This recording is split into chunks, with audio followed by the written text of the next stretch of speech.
What is going on, everybody? Welcome to another fabulous edition of Mattalk. John, man, I wanted to start this off with a whole musical number. Welcome to Mattalk. We can. You ready? Me. Welcome to Matlock. Anyway, we're recording this on Friday, and like the whole internet has gone awry. So I'm like cleaning all these fires at work. It's been a morning, John. How are you? I'm doing well. Maybe we should let the folks know why we're recording on Friday morning rather than our typical Sunday at 8 p.m., which this will air Sunday at 8 p.m. Yours truly has got another endeavor. I have the opportunity to be an extra in a indie film that is shooting this weekend in Columbus, Ohio. I'm very excited for it. The project's called Body of Walter, and two gentlemen that I've had on my podcast, the PVD Cast, they're putting it together. They're shooting this weekend, and I'm looking forward to it. So until I figure out a way to make me available at two different places at the same time, this is what we have to do. And guys, I want to let you guys know something about my friend John here. They're like, John, be an extra in our movie. And John's like, sure. And he reads the script and goes, I need script approval. I need this amount of money. I want to know what my character's intentions are or what its motives are. And they're like, John, you're just in the background. Yeah, but why am I in the background? What brought me to be in the background of your picture? Like, I must know what Craig has been doing his whole life. John, your character doesn't have a name. Yes, he does. His name is Craig, and I need to know more about Craig. Like, why am I here? And they're like, John, this is just a walk-on part. And yeah, it was. I can't believe they agreed to John's script proposal, but John is now playing Craig Menendez, and he is a factory worker from Nebraska who likes long walks on the beach. And he was married, got divorced, got married again, got divorced. He's been married 6 times already. He's got one of those hole punching cards where the 7th one is free. So, he's in the background because he's looking for that special someone because he's on his way to a blind date. So, John, congratulations on getting such an extensive backstory for your character, Craig Menendez. You know what? It's just going to be like this episode of Matlock. I'm going to be in my dressing room. I'm going to be trying to get in the zone. I will be listening to soft music. I will be upset that Michelle Thomas is interviewing me and asking me these questions. I'm ready. And I'm excited. So yeah, and he's got a trailer, guys. Like, don't let it cloud your judgment. People that are extras don't get any of this stuff, but John Orlando does. Well, you know what? Funny you mentioned that. This will be the third indie film that I have been involved in. One, sadly, it's a long story, but we'll just say that no one knows where the footage is. The footage was given to somebody to be re-edited for a different project, and that person kind of moved and I believe took the footage with him, and no one can get in touch with him. So that kind of sucks. That was my first foray playing a FBI agent, and then I played just a normal. I literally had like 30 seconds on screen, but I had one line, and it was a comedy. And then this one, relatives of Craig Menendez from John's new film. Oh, the funny part is I'm scheduled to be this weekend an extra where I am. Guess what? An FBI agent. I must be pigeonholed into this. You need an FBI agent. I'm your man. That's what we'll say.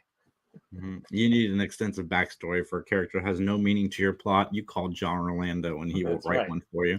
I will be there with bells on. I'm ready to talk about Matlock, man. All right. Well, then let's go ahead and get into it here. And just in case the internet decides to be more goofy, let's go ahead and start off by getting into our opening statements. The title of this episode of Matlock is called The Critic, and its original air date is January 8th, 1991. We have to talk about probably the biggest guest star out of the list that I have, and that is Joel Grey. And for those folks that do not know who Joel Grey is very well renowned in the theater world. He's worked and starred in Cabaret, Wizard of Oz, Chicago, Wicked. He directed Fiddler on the Roof, one of the times that was revived. So he is very well known. Now, in the film world, and film and TV, he will be playing for this episode of Matlock, Tommy DeLuca, but he's also been known as the Master of Ceremonies, which is what he played on stage, but this would be in the film version of Cabaret. Mr. Sloan on Alias. I believe it's pronounced Lemuel Idzik on the HBO prison show Oz. Doc on Buffy the Vampire Slayer. Chi Yun in Reno Williams, The Adventure Begins, and a whole host of other credits to Joel's name. Yeah, nice. I didn't recognize him at first. I do recognize him now that I've seen some photos of him older.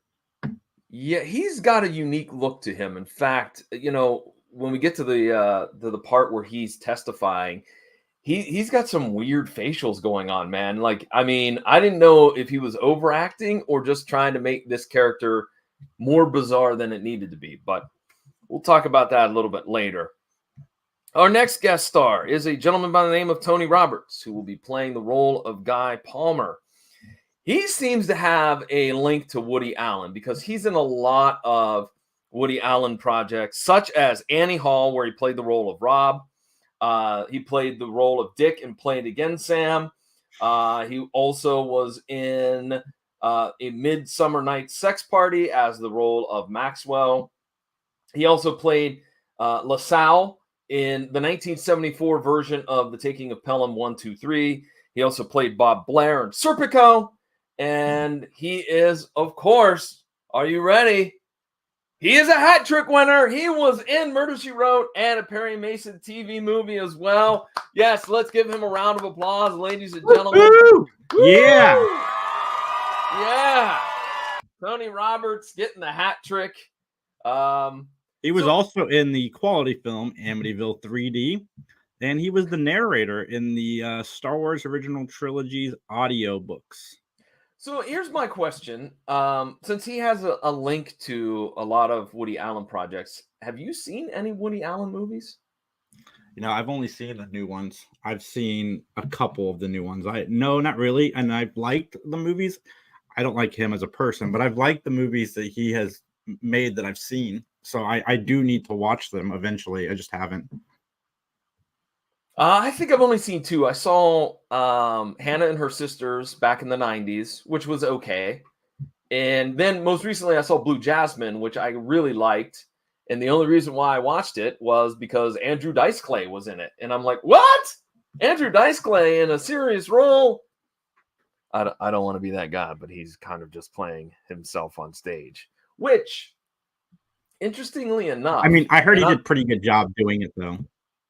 Yes, he did do a very good job in it. And, one of the things I learned about a year ago while listening to some other podcasts is that Andrew Dice Clay is the nicest, most humble, he is the total antithesis of what he is on stage. Because I'm sure like me, I should say, Jason, you probably thought, oh my God, this guy, he's a holy terror off stage. But no, he is very much very kind and wouldn't say a bad word about anybody and is not racist or misogynist or anything. That Andrew Dice Clay on stage is not the same guy off stage. Yeah, no, that's a lot of people that do his kind of comedy are not like that off stage. Right, absolutely. All right, so we have a couple more to talk about here. So our next guest star is Jeffrey Blake. He will be playing the role of Sam Spelvin. You may also know him as the character Fisher in the movie Contact. There's no R in that. Contact. John Ford in Midway. He also played Wesley in Forrest Gump. He played Doc Meyer in the TV show The Man in the High Castle. He also played Nelson on Franklin and Bash. He also played Vern in Mighty Joe Young. Hound Adams on the TV show Renegade, and a whole host of other credits. Come on, man. You want to talk about Franklin and Bash. Let's hear it. Come on. I've never seen it. What? Yeah, I've never seen it. I want to. It's got Zach Morris and the dude from Garfield in it. Yeah, absolutely. It's got John. Is it Mark Paul Gosselaar or Gosler? Yeah. Whatever. Yeah. And he was in Critters 3, which is my favorite Critters movie. It's also Critters 3 also has a very young in his very first role, Leonardo DiCaprio. And he was also in Life Goes On. You remember that show? I do remember that show. Corky. It's the only thing I remember about that show is Corky. That's it. That's all I remember too is Corky. I remember Corky and AIDS. Like, I don't know how any of it goes together, but I remember both of those being a prevalent part of that show. Right? Am I wrong? I don't remember that. Dude, I was like 5 when the show was I out. I can't back you up on that one. I don't know. I know. I literally only remember those 2 things. I think her boyfriend had it or something. I don't remember. It's been so long. Wait, I remember. Dude, you got to Google this. You can't leave this just float out there in the ether because Becca Thatcher. That was her name. I remember that. I don't remember. The only thing that I remember is the Haley Joel Osment clip from Walker, Texas Ranger, where Walker says, I have AIDS, which is like just out of nowhere and like, what? So while you're looking that up. Yeah, Chad Lowe. Yeah, his character. That he wasn't the character, the actor. His character had it on that show. Okay, I thank God, because I don't want people to think that we're being mean and like laughing at this, but it just came out of nowhere, and that's his character's name was Jesse. Yes. Okay. Jesse told Becca he was HIV positive in the second season. Like, isn't that weird that those are the only 2 things about that show I remembered until I looked it up, and the name like Becca and Jesse, it all started kind of to float back. But well, dude, you mentioned it. You were young when that show was on. I was old. I mean, I was clearly 37 at that time. I just remember that show was just like absurdly serious. Mm-hmm. And it was on ABC too. I remember that. All right, let's talk about our final. 83 episodes. Wow. All right, let's talk about our final guest star. A guy that he is the epitome of. You see him, you go, oh yeah, that guy. Tony Jay will be playing the role of John Bosley Hackett. You know him as Frollo in The Hunchback of Notre Dame. I believe that was an animated movie. Council Chief in My Stepmother is an Alien. He played Supreme Being in Time Bandits. Monsieur d'Arc in the animated Beauty and the Beast feature. He was Dr. Lipschitz in the Rugrats movie. Dougie Milford in Twin Peaks. Laszlo on the Golden Girls, and literally this guy has a ton of voiceover work for cartoons and video games. And when you hear him speak his couple of lines in this episode, you're like, oh yeah, that's a dude that would do a lot of voiceover work. He's got one of those voices filled with gravitas. Anything, Jason, on your behalf that I missed? When I saw this on IMDb, I thought his name was Tony Jaa. Like, that's not what Tony Jaa looks like. The martial arts guy. Yes, that would be awesome if he was on an episode of Matlock. He could kick some butt for sure. But yeah, quick glance, I saw Tony J, and I thought it was Tony Jaa. No, Tony J, who passed away, I think, in the mid 2000s, like 2006, I believe. Dude, this guy was like our childhood, man. Well, mine. You were born in the 60s, but I was not born in the 60s. He was in the lot 1860s. Of good cartoons. A lot of good cartoons. Tailspin. I don't remember him on Twin Peaks though, but I do know a lot of these other things that he was in. I only threw in Laszlo on the Golden Girls because he was one of the many boyfriends or dates of the ladies, and I just thought it'd be fun to throw him in there. But one appearance on the Golden Girls as Laszlo. You missed what he's most known for, John, and that is being Watson on Beethoven, the animated cartoon series. Wait, there was an animated cartoon series for Beethoven? It's on Tubi. I haven't watched it. I did not know that. About it. I've thought about it. All right, Jason, it's time. It's time, my friend, to find out if you can give an opinion, your opinion, solely your opinion, so help you. I do, John. It is time to testify.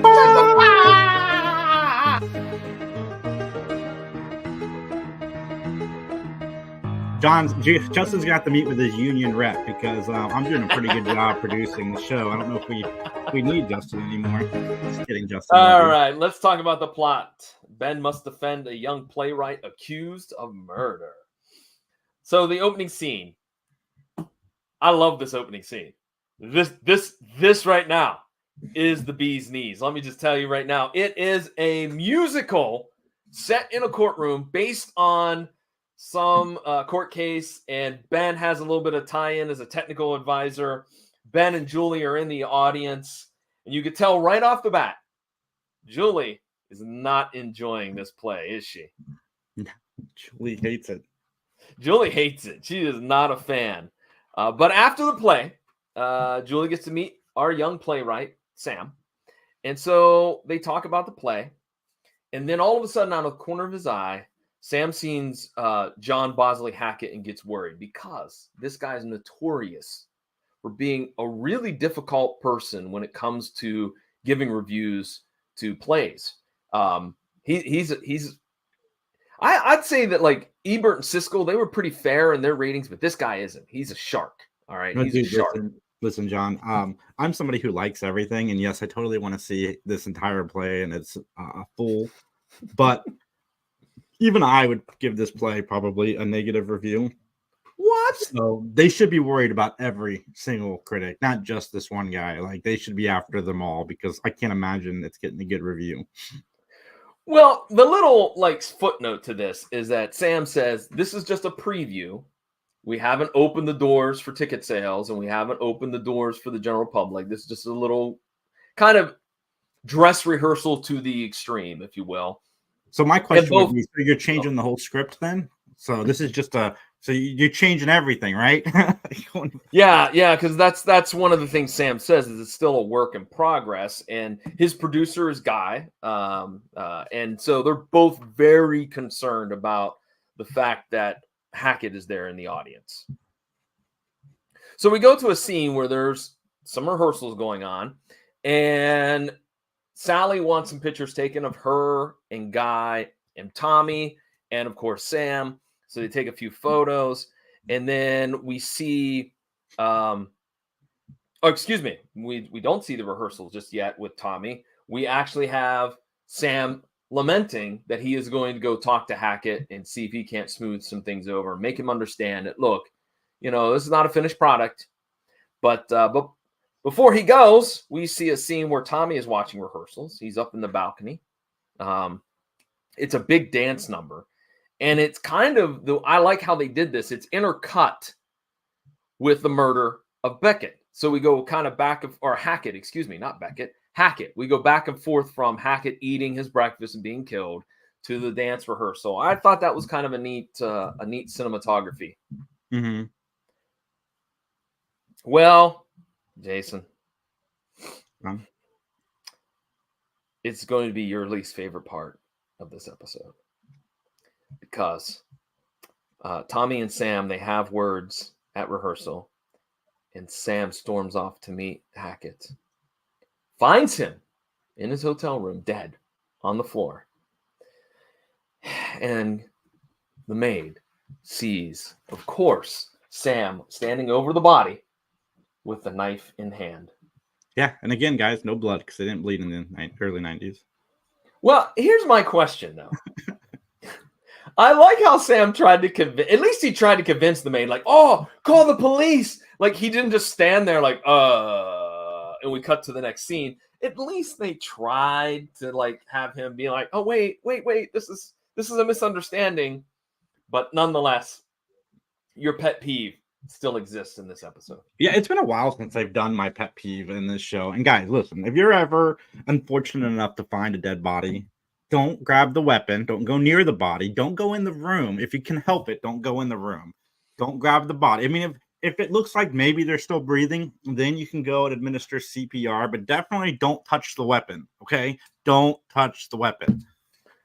Also, too, by the way, don't leave your car doors unlocked because, well, you might find a dead body in the car. Listen, John. Yeah. I'm all for it. Look, I am pro locking your car doors. That's me. And I'm still going to stand by that. In fact, if you're sitting out there and you're like, yeah, John, you tell him, why don't you drop us a line? And Jason, where can they drop us a line at? You guys can email us anytime at benmattalk@gmail.com. That's right. You can be like Liz, who last episode talked about how much she enjoyed The Broker. And we appreciate Liz's comments as well as everyone's comments, either through email or on the Facebook page, which of course is at Mattalk Podcast. All right. So let's go to police headquarters. Sam is being interviewed by Ben. And basically everyone knew about Sam meeting with Hackett. But Sam says, look, I can't pay $100,000 for you to defend me, Ben, even though you've known me since I was yay high. I can't do it. But what I can do is this. If you end up representing me and the play is a success, I'll double your money, $200K. Now, this doesn't sound like a very good endeavor, does it? I mean, Ben knows that the play is a little bit of a dog. He says it later in the episode. So, and in fact, he even talks about it being a beached whale. Act number 1 is a beached whale. Act number 2 is a beached whale. So why even do this facade that he's possibly going to come into a windfall with this play? Sam, of course, being. Mm-hmm. So, you know what, fans out there, if we end up coming into a windfall with this podcast, we'll continue doing it. We're going to probably continue doing it anyway, guys. It will help incentivize John for my future plans of Murder TV and Colum TV. Colum. Colum Talk and Murder Talk. Or Murder She Talked. Ooh.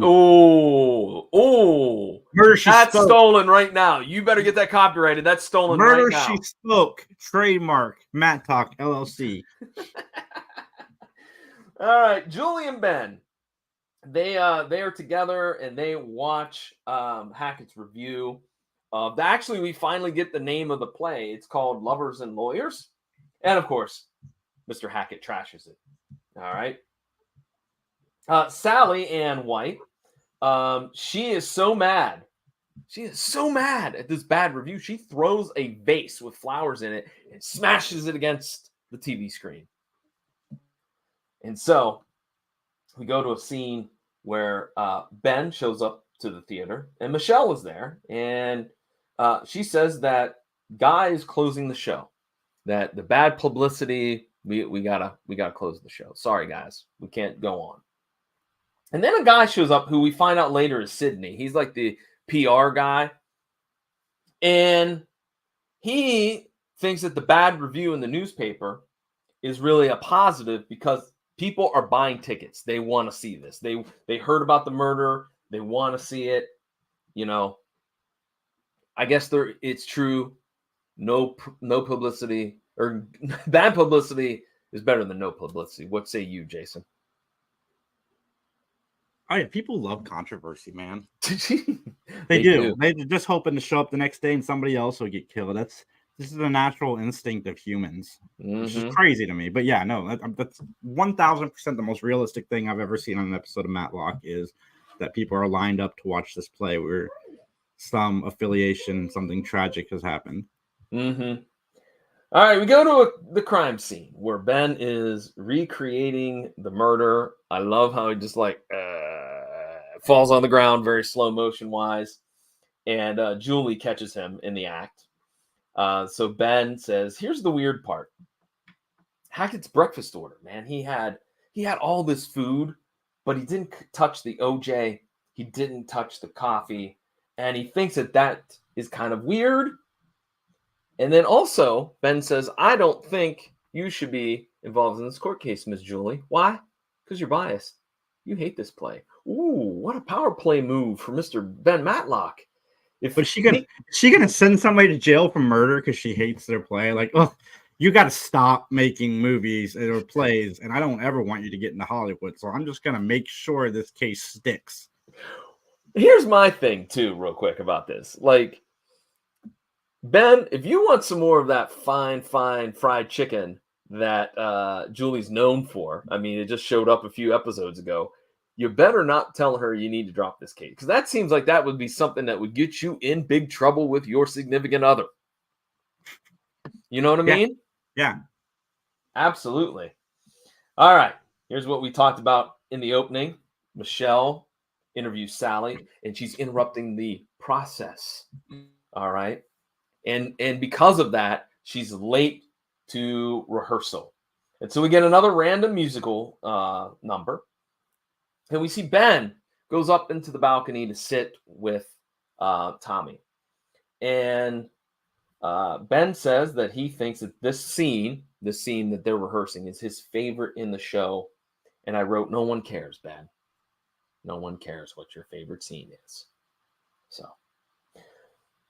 Ben overhears Sydney and Guy arguing, and then Guy catches Ben eavesdropping against the door. And so Ben and Guy sit down and talk. And so basically, Guy basically is just the producer. He's the money man, if you will. So he is going to be the one in charge of the finances, and that's why he wanted to shut down the show. Now, this was a weird one, and it turned out that it would be what I thought it was. I wrote down here, is Ben timing his trip from the theater to the hotel? And spoiler alert, ladies and gentlemen, he is. But Ben, he doesn't move like he's in a big hurry, especially in that last scene when he gets he's like a track runner. Like he's in the 100-meter dash, and he gets to that last 10 meters. He's like, we give up and just coast. You know what I mean? Well, he's trying to prove a point. Like it takes a minute to get from here to here. Like you can take your time and be there on time. And true. I forgot to mention this earlier. There's no way I believe that Ben Matlock would invest any money in a play, let alone a musical, because he's not coming off of money on a not for sure thing. No. You are correct on that. Absolutely. Well, while Ben is in the hotel, he runs into Sydney, and basically Sydney got fired by Guy. And so Ben says, hey, I want to talk to you. Let's go have some coffee. Well, what do you know? You need somebody undercover. You know who to turn to. Conrad McMaster. And so Conrad has somehow found his way onto onto the set as a stagehand. And one night he decides to go and check out the office of Guy. And so Conrad's circling through the desks, but what he doesn't know is two goons have snuck in, and they're just laying waste to the set. Now, to me, I think my problem with this scene is that it seems like baseball bats on wooden sets make a lot of noise. And you mean to tell me that Conrad was so far in the bowels of the theater that he couldn't hear that? Maybe he didn't. Maybe he wasn't paying attention. It's know. possible, man. I don't not buy that. Well, everybody's got goons. I want a goon. How do you find them? Is there like a goons wanted page where you can go on and sign up to be a goon? Because I want to get a goon. Is there like goons for hire? I don't know. I would say check out Craigslist, but I don't know. Is Craigslist a thing anymore? I wouldn't use my goons for evil. I got some projects around the house that need done. I'd love to have goons for, Hey, we need a new gutter installed. Where's my goons? Yeah, if you guys know how to come across goons, email us at benmattalk@gmail.com. Thank you so much. All right. Let's get back to it. Sally chats once again with Michelle. And her alibi is that when the murder happened, she was in her dressing room and she was all by herself, which is not a good alibi, by the way. So Sally is summoned to Guy's office and then say that Sally is the reason why they're shutting down the production. And so Ben arrives, and basically he presents this theory that's a little bit odd. So I'm going to try to explain it the best way I can. So Guy's having some money issues. And so basically what he did was Guy told everybody, all of his investors, that he was going to budget the show at $1 million. But he actually collected $2 million. And so what he needs is a flop on his hands. It's kind of like that Matthew Broderick, Nathan Lane musical, The Producers. It's like he wants a flop so he can make more money. All right. And so Tommy is eavesdropping on this conversation, and he confronts Guy. And Sally had, all of a sudden we find out Sally has OD'd in her dressing room because some random guy comes and he's part of the production. He's like, oh my God, she's passed out on the floor. I called this too, by the way. I did too, because this just seemed like out of nowhere. Like, she overdosed on what? Well, I mean, she could have overdosed on anything. It's just didn't make any sense to the story why she would have overdosed. Like, she didn't have any information. She didn't do that phone call like, hey, I know who did it. Meet me tonight at midnight, and I'm going to tell you exactly who, what, where, when, why, and how. And then she would have gotten poisoned. But no, she wasn't poisoned. She was fine. She was acting, as John Lovitz would say. Yeah, it was ridiculously overacted and totally bogus, had nothing to do with the storyline. And but while Sally's confronting Tommy and Guy, Ben finds a clue. It's a newspaper and a framed photo. So let's go to the courtroom. Tommy is on the stand. And here's where I said, Tommy's got some, Joel Grey's got some unique facial expressions. But nonetheless, Ben presents a past review from Hackett. And it's a bad review of this play that starred Tommy's wife. All right. And so this is so devastating to her that she leaves Tommy. She departs for, I believe, Europe. First of all, I think you got to have really thin skin if you get one jackass who dislikes your performance and that wrecks your life for the rest of it.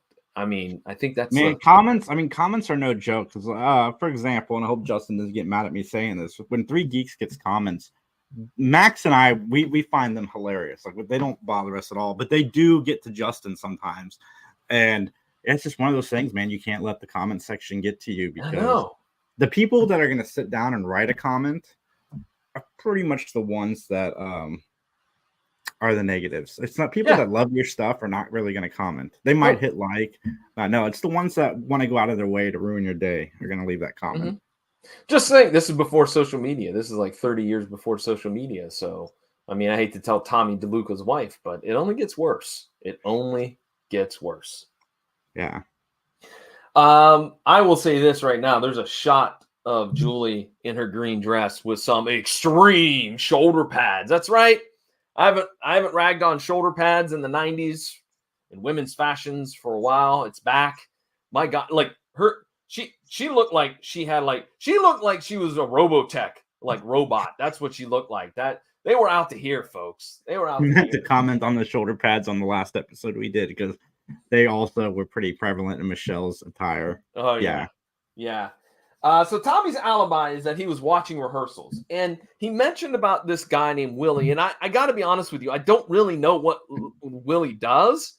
I think he's the lighting guy, because they threw out a vocabulary term that I couldn't figure out what the heck it was. I couldn't Google it because I didn't know exactly where to begin.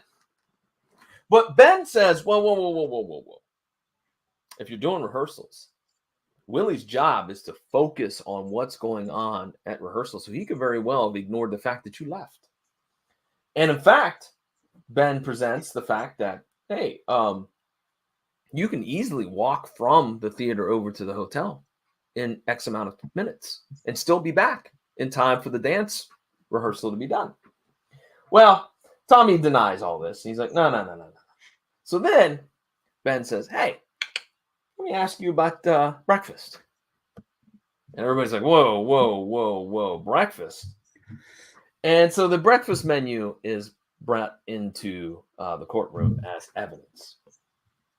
And then we find out Tommy wears a toupee, which I want to know, did Joel Grey really wear a toupee, or is this just a work of fiction? Because I'm wondering that, because his hair was kind of weird, man. But I'm not saying it, Joel Grey, please don't get mad at me. I'm just saying. I just wanted to know. But basically, Ben's theory is Hackett fights. All right, he fights with Tommy DeLuca, and basically his toupee falls off because Hackett grabs a handful of hair of it, and so Tommy has to swap out his toupee because he has 3 toupees. One showing that he got a haircut so he can deceive everybody. A second one, it's kind of medium length, so he could deceive everybody. And then one that's super long. So in 20 minutes, he got a haircut because he put on the wrong toupee. And so one of those particular photos that he took from the office shows Tommy with short hair. And it's like, did you go get a haircut? So basically, I mean, it was very minuscule too, the difference, everybody. Like, yeah, I mean, this is flaky, if you ask me. Only Matlock is going to find it, which is why he's as good as he is. Let's be honest. So basically, Tommy took the one toupee that was ripped off that has food particles in it and took it to a wig maker in the ATL who's going to fix and clean up the toupee. In fact, breakfast food was found in the toupee.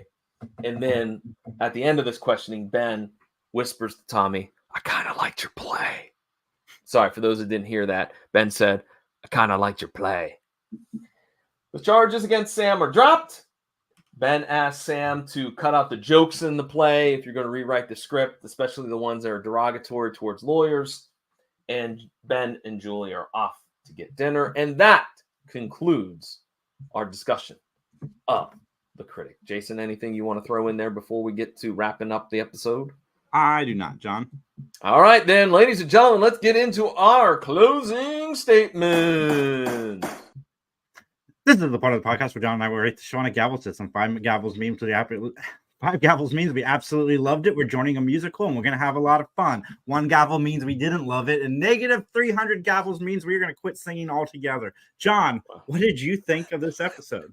People now want a negative 300 episode because we've sung quite a bit on this podcast and it's always ugly. I gave it a 3. I felt like I loved the opening scene. I loved and was really honestly hoping that we would get some more of that. Like, I want a whole musical of Matlock. That's what I want. Like Buffy the Vampire Slayer did. If this episode had been made post 99, this probably would have been more of a musical episode, 1,000%. Absolutely. I mean, a Don Knotts musical number. Come on, guys. Like, it's right there. Like, couldn't we get that? Yeah. That's what I was waiting for. I was like, he's going to come in singing something to Benji. You know that I was actually in To Kill a Mockingbird when I was in high school, Ben. You know, I played the Mockingbird, Ben. So I love the opening scene. I love Julie and Ben's interaction again. I feel like the negatives were the overacting and the plot about Sally ODing. The plot was a little bit wonky too. Like I felt there were some things that didn't quite fit in there that they were just throwing in there. So yeah, it wasn't a terrible episode. It wasn't a great episode. I'm giving it 3 gavels. That's right, folks. John Orlando does not know what fun is. This episode was fun, and I'm going to give it a 4.5 because I do want to sing all the time. I can't get it to 5, even though I really want to, just so I can say I can sing everything for the rest of my life. But I give it a 4.5. Not because it's the best episode of Matlock, but because it was fun. The overacting in some scenes is part of that musical charm, I think. And while we couldn't have a musical episode in the 80s or 90s for whatever reason, this episode did have elements of a musical throughout it, which was, again, the overacting and a few other things. So I liked it. Okay. All right. Well, let's go ahead and wrap things up here. So, Jason, what do you got going on with the 3 Geeks podcast? 3 Geeks podcast live Saturday at 7 p.m. We are counting down to our 10-year anniversary, which is going to take place on the 10th of August, 10/10. Perfect timing. I mean, what can you say? Whoa. Time out. Did you say 10/10? Like a 10th of August, meaning 10th of August is our 10-year anniversary. That's what I meant by 10 out of 10. I know the month of August is 8. Like, I'm not that naive. But I have started reaching out to people, man, and I've only heard back from 2 so far, but I heard back from 2 like within seconds. So I messaged, some of the people that have been on the show. I messaged the Candy kids, Jen and Chris. Within seconds, they messaged me back. Like, I freaking love them. Jennifer and Chris Candy. If you guys don't follow them, you should. They're the children of John Candy, and they're just freaking lovely. Like, I was telling Chris, I love the fact that you and your sister are so approachable. No, I like the fact that you call them the Candy Kids because that just, I mean, I know that's their name, but it sounds funny. It sounds like a great television sitcom. I'm going to pitch it to them. There you go. All right. Yeah. All right. Well, as for me, the PVD Cast is my own personal podcasting project, available at pvdcast.com or wherever you find great podcasts. This week's episode features Cameron Lee. He's an independent comic book creator out of Kansas City, Missouri, and he's got a great comic called God Punk. And you'll also, if you're like me, you'll also learn the history behind the two Kansas Cities, Kansas City, Mo, and Kansas City, Kansas. Yeah, that's right. Cameron dropped some knowledge on you. So there you go. Check it out again at pvdcast.com or wherever you find podcasts. Well, guys, I wasn't done plugging. I also want to mention that I dropped my Beetlejuice trailer number 2 reaction on our YouTube and all of our social medias at 3 Geeks Podcast, and the Alien Romulus trailer reaction. Both of those movies look amazing. I can't wait. Horror is back in the Alien franchise. Fede Alvarez is directing it. If you're into the original Alien, I think you're going to love the new one. And then Beetlejuice.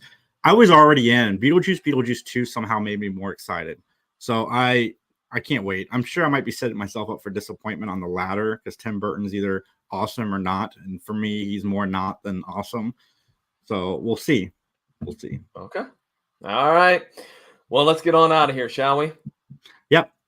And as they say in court, nothing further.